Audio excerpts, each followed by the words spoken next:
Good morning or good afternoon, the big wide world out there, wherever you are. Welcome to my channel, Truth Heap.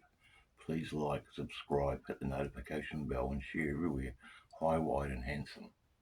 If you want to, no pressure. Also, please, if you want to, no pressure, could you please consider subscribing to Uriah's Revenge over on my other channel, at Nature Creature BK7 something something. Look, guys, a short video. I try and learn something every day. Whether or not I remember it long term, sometimes is a bit of a double-edged sword. But I try to take something out of every day that I research or learn or experience and put it in my brain craft and keep it there for future endeavours in my life to help me along my way. But anyway, one thing I discovered last night that I never really fully understood until watching about 3 videos about it from his widow was the tragic life of Tommy Morrison, ex heavyweight champion of the world, the Great White Hope, the blonde bombshell, Tommy the Duke Morrison, Kansas City boy, hard man. Got absolutely destroyed by Ray Mercer once upon a time. Lennox Lewis got him. But hey, he beat George Foreman to win the WBO heavyweight championship of the world, I think. His career ended before his time. His career ended in his mid to late 20s after he was diagnosed with HIV. Turns out that it was a load of nonsense. There's documentaries on YouTube about it, guys. The mainstream media, for some reason, didn't make a big fuss about it.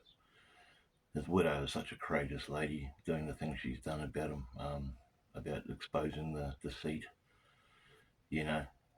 There was an ulterior motive why he just signed a big contract, a $40 million contract with Don King.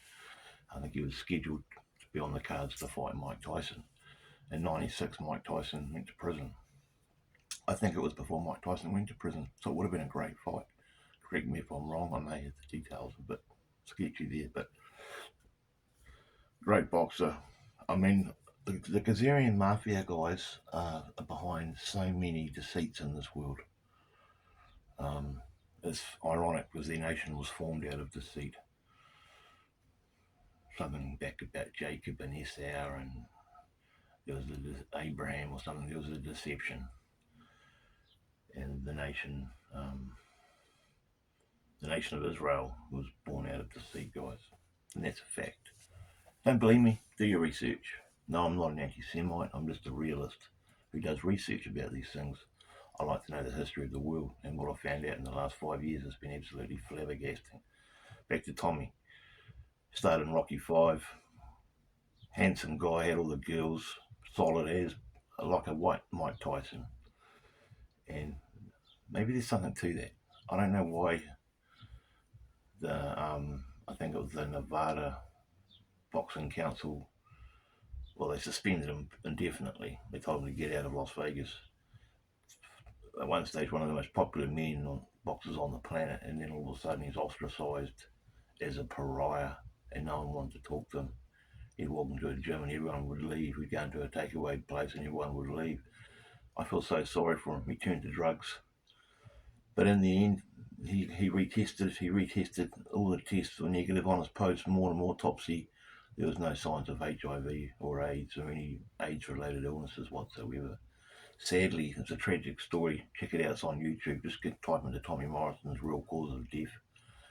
Go to the Tommy Morrison channel, and you'll see his lovely British wife. What's her name? Francesca or something. May have that wrong. He went to prison, right, for a wee while. He got out and he had an insect bite while he was in there on his chest, and it swelled up. It wasn't HIV related because Tommy Morrison never got AIDS, guys. He never caught HIV. It was a load of shit, and it's so sad because it ruined a great potential boxing career. I mean, he could have come back. He lost the cup. He could have come back and been undisputed, But he was a white boy. I don't know. But anyway, so a 1 hour operation turned into an 8 hour operation. She drove him home. The next day, a nurse came round, a home help nurse came round to change his dressing. She pulled the bandage off, and the wife noticed a little bit of gauze sticking out of it. She goes, "What's that?" And the nurse goes, "I don't know, I'm just here to change the bandages." It's all right. The nurse started slowly pulling it out. This wide, 12 foot of it. 12 foot. I watched the reconstruction. 12 foot of surgical gauze was stuffed into his chest. And in the 8 or 9 days it was in there, it started rotting. And he got sepsis. That same night he fell out, his leg gave way. He tripped, his head went right through a wall. And he stuffed his vertebrae, which paralysed half of his voice box, which affected his eating and his health. And he died in 2013, sadly, on the 1st of the 11th, I think, at 11:59 p.m. p.m. Tragic story, guys, of a great boxer who could have been really, really better than what he did. What he did was amazing. But I was always under the illusion, like you probably are, well, you're probably not now after hearing this video, that he died of AIDS. He didn't die of AIDS at all, guys. It was a rich man's trick. It was done on purpose for some reason. See, this Kazarian mafia that I always talk about that you probably still don't know who they are. They're affecting your life today too, but you just don't know it. They infect every vein and artery of this beautiful planet called Earth with their treachery and their evil, and they must be exposed and eradicated from the face of this beautiful Earth, because they're behind every deceit and destruction. The Dominator, they're disgusting guys. And so this video is dedicated to Tommy Morrison.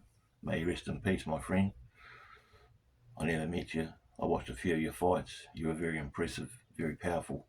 Related to John Wayne. John Wayne's his great uncle. And maybe it's just a little, on a closing note, maybe I might be being a bit too conspiracyistic here. But John Wayne was outspoken about certain races. Some called John Wayne the actor, John Wayne the cowboy. Some said that he was slightly racist. He made some provocative comments against the nation that we can't criticise, I think, a few times there on a interview. Something about how they infected Hollywood. I have to be careful what I say, guys. I don't want to be labelled as an anti-Semite. See, now you know who I'm talking about. I'm not an anti-Semite. I'm just a person that asks questions. I don't accept the mainstream narrative hook, line and sinker like most people do, or lots of people do. Okay? I used to, but I woke up and smelled the coffee, and it was an Irish cream all the way from County Mayo with a little marshmallow on top.